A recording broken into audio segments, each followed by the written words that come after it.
மக்கள் வெதர்மேன் வானிலை அறிக்கை. குறிப்பாக இன்று நள்ளிரவு நாளை அதிகாலைக்குள் தென்மேற்கு பருவமழை தொடங்கிவிட்டது மற்றும் இதன் காரணமாக இன்று இரவு அல்லது நாளை அதிகாலைக்குள் கேரளாவில் மழைப்பொழிவானது அதிகரிக்கப்பட உள்ளது என்பதையும் தெரிவித்துக்கொள்கிறேன். குறிப்பாக படிப்படியாக மழை தீவிரப்படுத்த உள்ளது என்பதையும் தெரிவித்துக் கொள்கிறேன். இப்போ கேரளாவில் பெய்யக்கூடிய மழைப்பொழிவானது சற்று கனமழையாக இருக்கக்கூடியது. அடுத்தது வரக்கூடிய மணி நேரங்களில் மழைப்பொழிவு தீவிரப்படுத்த உள்ளது என்பதையும் தெரிவித்துக் கொள்கிறேன். இதன் காரணமாக மக்கள் வெதர்மேன் யூடியூப் சேனலில் பார்ப்பவர்கள் முழுமையாக அறிக்கையை பாருங்கள். அப்போனா தான் நம்ம சொல்லக்கூடிய ஒவ்வொரு கருத்தும் என்ன மாரியானது சொல்லியிருக்காங்க, எங்கே ஃப்ளட்டு இருக்க போகுது, எங்கே பாதிப்பு இருக்கக்கூடியது மற்றும் அணைகளுக்கு எப்போது நீர்வரத்து வரப்போகுது மற்றும் இதற்கு அடுத்தபடியாக இந்த மழை காரணமாக ஒரு சில மாவட்டங்களுக்கு பள்ளி கல்லூரிகளுக்கு ஒரு சில தாலுக்காவுக்கு விடுமுறை விடலாம் என வரும் நாட்களில் தெரியப்படுத்துகிறேன். மற்றும் இதற்கு அடுத்தபடியாக பார்த்திங்கன்னா குறிப்பாக இந்த கேரளாவுக்கு எந்த மாரியான மழை பாதிப்பு இருக்கும் என்பதை பார்ப்போம். முதலில் கேரளாவை பொறுத்தவரை முதல்ல கேரளாவை 3ஆக பிரிச்சுக்கலாம். தென் கேரளா, மத்திய கேரளா மற்றும் வடக்கு கேரளா என 3 வகையாக பிரித்து கொள்ளலாம். குறிப்பாக இதில் பார்த்திங்கன்னா தென் கேரளா, அதாவது திருவனந்தபுரம், கொல்லம் மற்றும் பத்தனந்திட்டா இந்த பகுதியில் மழைப்பொழிவு பெரிய பாதிப்புக்கு மழை இருக்குமான்னு கேட்டால் பாதிக்கிற மழைப்பொழிவு அதாவது 4ஆம் தேதி முதல் குறிப்பாக 11ஆம் தேதி வரைக்கும் குறிப்பாக 50 சென்டிமீட்டர்லேருந்து 60 சென்டிமீட்டர் மழைப்பொழிவானது எதிர்பார்க்கப்படுகிறது என்பதையும் தெளிவாக கூறுகிறேன். மற்றும் இதற்கு அடுத்தபடியாக பருவமழையை தீவிரப்படுத்த போகும் மற்றும் இதற்கு அடுத்தபடியாக சொல்லணும்னா இந்தந்த திருவனந்தபுரத்தோ மற்றும் கொல்லம், அதிர்ஷ்டமுடி ஏரி போன்ற பகுதிகள், பத்தனந்திட்டா அந்த சபரிமலை ஆற்று பகுதி அது வெள்ளப்பெருக்கு ஏற்படுத்தும். ஆலப்புழா போன்ற பகுதியில் வெள்ளப்பெருக்கு ஏற்படுத்தக்கூடும். மற்றும் இதற்கு அடுத்தபடியாக கோட்டயம் போன்ற பகுதிகளுக்கு மழைப்பொழிவானது தீவிரப்படுத்த உள்ளது என்பதையும் தெரிவித்துக் கொள்கிறேன். மற்றும் இதற்கு அடுத்தபடியாக குறிப்பாக சொல்லணும்னா இடுக்கி மற்றும் மூணாறு மலைப்பகுதிகளில் வெள்ளப்பெருக்கு ஏற்படுத்தக்கூடும். வைகை அணை குறிப்பாக அடுத்த 10ஆம் தேதிக்குள் நிரம்பிவிடும். முழுமையாக வைகை அணை நிரம்பிவிடும். அதாவது வைகைங்கிறது முல்லை பெரியார் அணையை சொல்கிறேன். முல்லை பெரியார் அணை அடுத்த 10 நாட்களுக்குள் முழுமையாக நிரம்பிவிடும் என்பதையும் தெளிவுபடுத்த விரும்புகிறேன்.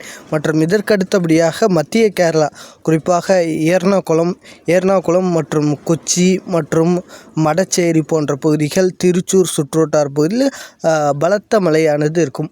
அதாவது கனமழையிலிருந்து மிக கனமழை, அதிதீவிர கனமழை மற்றும் பாலக்காடு போன்ற பகுதியில் குறிப்பாக நம்ம எதிர்பார்க்கக்கூடிய சென்டிமீட்டர் 60 to 70 சென்டிமீட்டர் அடுத்த 7 முதல் 8 நாட்களுக்குள். ஒரு வாரத்தில் 80 சென்டிமீட்டருக்கு மழைப்பொழிவானது பதிவாக உள்ளது. இதன் காரணமாக முல்லை பெரியார் மற்றும் அதன் சுற்றுவட்டார அணைகள் நிரம்பக்கூடும். இதற்கு அடுத்தபடியாக பார்த்திங்கன்னா வட கேரளா, குறிப்பாக வட கேரளாங்கிறது மலப்புற மாவட்டங்களை சொல்லுவாங்க. குறிப்பாக மலப்புரம் மற்றும் கோழிக்கோடு, வயநாடு, கண்ணூர், காசர்கோடு இந்த பகுதிகளுக்கு அதிகப்படியான மழை இருக்கும். அதாவது தென் கேரளாவை காட்டிலும் மத்திய கேரளாவை காட்டிலும் குறிப்பாக வட கேரளம் பகுதியில் அதிகப்படியான மழை இருக்கும்.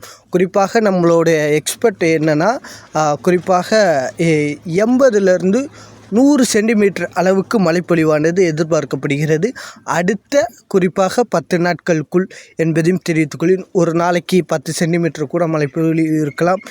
ஒரு நாளைக்கு 20 சென்டிமீட்டர் மழைப்பொழிவு கூட வரலாம் அந்த மாவட்டத்தில் என்பதையும் தெரிவித்துக்கொள்கிறேன். இதன் காரணமாக கேரளா மக்கள் மிகவும் எச்சரிக்கையாக இருக்கணும். வட கேரளா குறிப்பாக மலப்புரம், கோழிக்கோடு மற்றும் வயநாடு, கண்ணூர், காசர்கோடு இந்த மாவட்ட மக்கள் சற்று எச்சரிக்கையாக இருப்பது நல்லது என்பதையும் தெரிவித்துக் கொள்கிறேன். கேரளாவில் எங்கே பாதிப்பு ஏற்படும்னா இடுக்கி, குறிப்பாக இடுக்கி டிஸ்ட்ரிக்டான முக்கியமான தாலுக்காக்கள் சொல்லுகிறேன். தேவிக்குளம், பீர்மேடு மற்றும் உடம்பன் சோலை போன்ற பகுதியில் அதிகப்படியான மழை இருக்கக்கூடும். குறிப்பாக இந்த பகுதிகளுக்கு, இந்த தாலுக்காக்களுக்கு வெள்ள அபாய எச்சரிக்கையானது விடப்படுகிறது. அடுத்த 10 நாட்களுக்கு தொடர் மழை, கனமழை, மிக கனமழை, அதிதீவிர கனமழையானது இருக்கக்கூடும் என்பதையும் தெரிவித்துள்ளேன். இதற்கு அடுத்தபடியாக பார்த்தீங்கன்னா, கேரளாவின் சிறபூஞ்சி என்று அழைக்கப்படுவது, குறிப்பாக வருஷத்துக்கு 5883 மில்லிமீட்டர் மழைப்பொழிவானது பதிவாகும். குறிப்பாக இதை பார்த்திங்கன்னா நேரிமங்கலம் சொல்லுவாங்க, அந்த கேரளாவோட ஒரு சிறபூஞ்சின்னு அழைக்கப்படுற இடத்துல அந்தமாரி மழை பெய்யக்கூடிய இடம்னு சொல்லுவாங்க. குறிப்பாக கேரளாவோட பருவமழைங்கிறது 3000 மில்லிமீட்டர் என்பதையும் தெரிவித்துக் கொள்கிறேன். குறிப்பாக இதற்கடுத்தபடியாக பார்த்திங்கன்னா, குறிப்பாக கோழிக்கூடு, வடகாரா பகுதிகள் மற்றும் அதற்கடுத்தபடியாக ஒரு சில தாலுக்காக்கள் உள்ளது. மற்றும் வடநாடு போன்ற பகுதியில் வித்தாரியா போன்ற தாலுக்கா மற்றும் சுல்தான் பத்தேரி போன்ற தாலுக்கா மற்றும் பத்தனந்திட்டாவில் ஒரு சில பகுதிகள் மற்றும் கண்ணூர் போன்ற காசிக்கோடு போன்ற பகுதிகளுக்கு மிகவும் அதிகப்படியான மழை இருக்கக்கூடும்.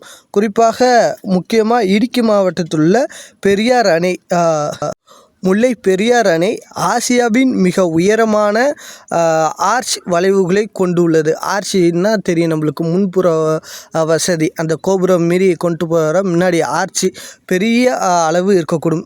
இந்த பகுதி, அதாவது அந்த டேமில் இருக்கும், அந்த டேமுக்கு அதிகப்படியான மழைக்கு வாய்ப்புள்ளது என்பதையும் தெரிவித்துக் கொள்கிறேன்.